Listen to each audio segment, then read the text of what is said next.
大家好，我是木子。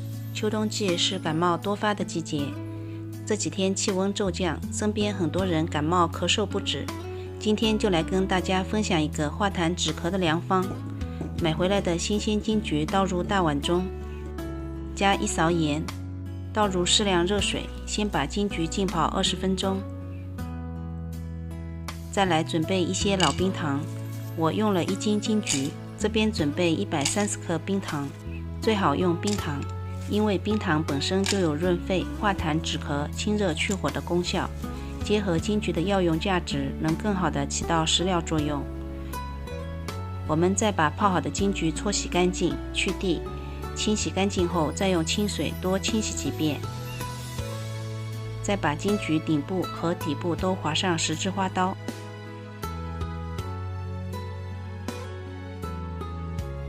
再准备1个柠檬备用。锅中倒入130毫升清水，倒入130克的老冰糖，开中火把冰糖熬至融化，倒入金桔，盖上盖子，转小火煮30分钟。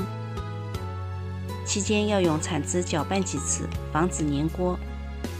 煮至金桔变得这样半透明状，汤汁变得粘稠就可以了。再把柠檬对半切，用力挤出柠檬汁。这边一定要把柠檬籽捞出来，不然会有苦味。继续煮2分钟就可以啦。煮好后，趁热倒进无水无油的干净容器里，密封保存。喝水的时候来1勺，效果特别好。喜欢的您就试试吧。喜欢我的视频就点赞、关注、转发哦，谢谢大家。